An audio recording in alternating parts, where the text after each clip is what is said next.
Bonsoir à tous. Alors, notre quatrième intervenant, donc Patrick. Bonjour. Patrick Gentleman. Uphone, dites-nous. Ubephone. Ubephone, pardon. Patrick- C'est presque Uberphone, mais on a perdu Presque. l'air de rien. Presque. Ubephone. Ubephone, donc, c'est de la téléphonie d'entreprise pour smartphone. Aujourd'hui, les entreprises ont de plus en plus de difficultés à je dirais, concilier téléphonie d'entreprise et mobilité des collaborateurs, de par le monde, de par, je dirais, des nouveaux usages tels que le télétravail. Vous êtes prestataire de télécom, opérateur. On Vous est avez la opérateur de licence, télécom, vous m'aviez on dit est licence opérateur de 33. service, on est opérateur de réseau, on est opérateur de service et on est éditeur de solutions. Et donc on a mis au point une solution qui permet aux entreprises de rendre mobile l'intégralité de la téléphonie de l'entreprise tout en conservant l'identité. C'est-à-dire qu'aujourd'hui, le problème de la mobilité, c'est que les numéros mobiles ne représentent pas, je dirais, l'identité de l'entreprise. Donc, on a réussi à déployer une solution qui utilise des numéros géographiques. Ensuite, il y a effectivement l'image de l'entreprise qui doit être préservée. Donc, la réception des appels de l'entreprise, que ce soit au niveau de l'accueil ou au niveau des collaborateurs, ben, il y a un standard. C'est comme le logo ou le site web. Et puis enfin, une partie innovante où l'entreprise doit pouvoir bénéficier, je dirais, des nouveaux outils qui vont permettre aux collaborateurs de faire tout en mobilité, du transfert d'appels, d'accéder à un annuaire d'entreprise, de la messagerie instantanée intra-entreprise et plein d'autres fonctionnalités qui seront à leur disposition. Alors, le point commun avec la société de Sébastien Mahé, c'est que vous avez développé notamment des connecteurs, c'est ça? Entre les plateformes de téléphonie, par exemple, et les métiers ou c'est ce qu'on appelle dans notre jargon, c'est notre propre Centrex. Donc c'est un environnement, je dirais, de téléphonie. C'est comme un hébergé. Oui, c'est le seul moyen de le faire. L'application n'est que la partie visuelle de toute la techno qu'on a développée. Mais on s'est surtout efforcé de travailler sur la capacité à donner aux gens de la connectique vocale tout le temps. C'est-à-dire que notre solution fonctionne même sur du réseau 2G, c'est-à-dire qu'on est capable de faire de la téléphonie IP sur de l'Edge, et il n'y a pas beaucoup de monde qui savent le faire. Donc que vous soyez en Edge, en 3G, en 4G, en Wi-Fi, peu importe la techno, où que vous soyez dans le monde, vous serez connecté à la téléphonie de l'entreprise et vous l'utiliserez comme si vous étiez à votre bureau. Quel que soit le terminal, hein. Par rapport à notre sujet, je me connecte, je peux entrer dans une réunion. Si je suis éventuellement derrière mon smartphone, je garde que ça. Tout à fait. Je n'ai même pas une tablette. Que vous ayez une tablette, que vous ayez un iPhone, un téléphone Android ou un PC ou un Mac, vous aurez la capacité d'avoir la même solution. Et auparavant, j'aurais téléchargé une application typiquement de partage. Comme tout le monde. Voilà. Tout à fait. Bon, voilà pour la présentation. Patrick, votre avis alors? Comment on vit ça aujourd'hui? Moi, un petit peu comme mes prédécesseurs, je dirais que collaborer, c'est d'abord communiquer.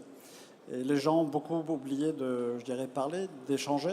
De plus en plus, les gens envoient des messages, des textos, mais en fait, ça ne fait jamais avancer les choses parce que l'interprétation d'un texte sur 5 mots ne veut pas forcément refléter une conversation téléphonique. Et l'idée, c'est de dire... pour collaborer, communiquons d'abord. Donc, c'est pour ça qu'on a créé des outils qui permettent aux gens de parler, où qu'ils soient. Aujourd'hui, la première raison d'absentéisme en France, c'est la maladie des enfants. Donc, un parent va rester coincé chez lui. Et donc, s'il a un outil pour pouvoir parler, et les gens, peu importe où que soit cette personne, sauront qu'elle est au bureau, pseudo, c'est-à-dire que ça sera virtuel.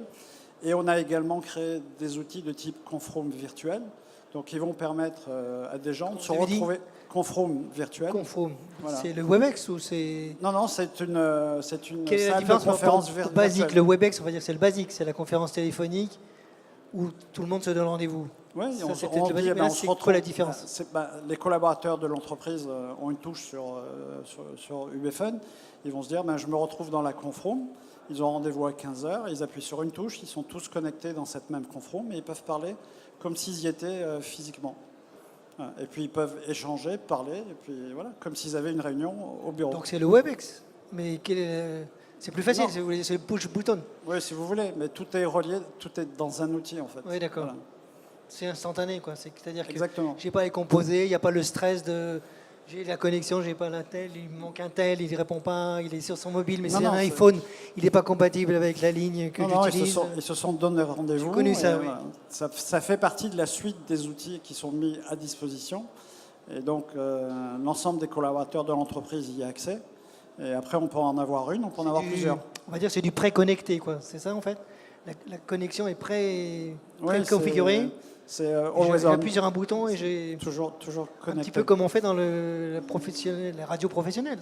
C'est presque ça. Non, c'est un petit peu différent. Mais bon, Mais après, tout en gardant à l'esprit qu'on donne aux collaborateurs le droit à la déconnexion. C'est-à-dire qu'il va pouvoir se déconnecter. L'entreprise va pouvoir paramétrer les heures de travail de chacun. Et comme ça, les collaborateurs ne seront pas embêtés en dehors de leurs heures de travail. Oui, on en avait parlé, effectivement. Il y a aussi le respect de la vie privée ou de la pause de midi, des choses comme ça, qu'il faut intégrer tout à fait dans les nouvelles mœurs qui se mettent en place. Patrick, chez UBphone, comment moi, je vais être beaucoup plus court et simple. En fait, quelqu'un m'a dit, si vous savez UBphoner, vous savez téléphoner. Mais en fait, c'est l'inverse. Si vous savez téléphoner, vous savez UBphoner. C'est quoi UBphoner? C'est téléphoner avec les fonctionnalités pour le travail. Donc voilà, c'est le meilleur compliment qu'on ait pu me faire. Donc UBphonez tous, venez nous découvrir stand D13 et vous verrez comment ça marche. Bien. Alors, pas de zone de friction de la communication partout. On y arrive, Patrick? C'est vrai ou... Petit à petit, oui. Donc UBphone s'installe... C'est bien vrai que parfois il faut quand même gérer la coupure ou la désynchronisation.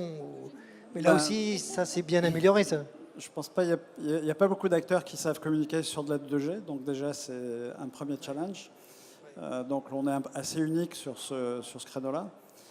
Ensuite, effectivement, si on n'a pas de data du tout, ça ne marche pas, donc il faut pas se leurrer. Mais aujourd'hui, on trouve de la data partout, donc que ce soit du Wi-Fi ou de la 2G, 3G, 4G. Ensuite, pour UBphone, c'est simple, il faut aller dans le store, l'installer. Et le tunnel se fait dans l'application et ensuite l'administration se fait dans l'application aussi. Donc on peut créer autant d'utilisateurs qu'on veut, autant d'accueil téléphonique qu'on veut. Enfin, c'est assez riche en termes de fonctionnalités. Mais il faut de l'Internet, systématiquement. Oui, c'est ça. Voilà. Et on considère qu'on peut l'avoir, sauf exception, quoi. C'est ça, sauf exception. Ouais. Sauf exception. Ça marche même dans l'avion, vous serez surpris. Ah ça, c'est dans les cahiers des charges, paraît-il, d'ailleurs. Non, je l'ai testé entre Bangkok et Paris. Donc, ah bon? Ouais. Et vous avez eu la connexion? Oui, j'ai eu la connexion, mais la voix, non, je ne pouvais pas faire la voix. Donc, mais j'ai eu la connexion parce qu'il y avait le Wi-Fi dans l'avion. Donc, oui. Donc je pouvais administrer, je pouvais envoyer des messages. Sur tout le trajet? Voilà. Non, pas tout le trajet. Ah, Au-dessus de l'Inde, je crois, c'était coupé à cause des différentes règles. Oui, c'est ça. Et puis au-dessus de l'Europe, c'était coupé aussi. Mais c'est déjà pas mal. C'est déjà pas mal. Se connecter 2-3 fois en avion, c'est déjà un petit record. Et en ce qui concerne le mode, puisque vous parlez du mode de fonctionnement, le mode de facturation chez vous, est-ce qu'on est dans le mode mensualisation, licence ou vous avez plusieurs choix en fait. C'est par utilisateur, par poste, comment vous faites? Le premier mode, c'est le mode 0, donc pas d'abonnement. 0 centimes, 0 euros. Voilà, vous ne l'utilisez pas, vous ne payez pas. En fait, vous payez que l'usage que vous faites de la plateforme. Donc c'est 3 centimes la minute, ce qui n'est pas grand-chose. Sinon, vous pouvez passer en mode illimité mensuel à 14,99 ou vous pouvez passer en mode 3 ans. Vous achetez 3 ans d'un coup et ça vous coûte à peu près l'équivalent de 11,55 €. Donc, en général, vos clients, ils fidélisent sur...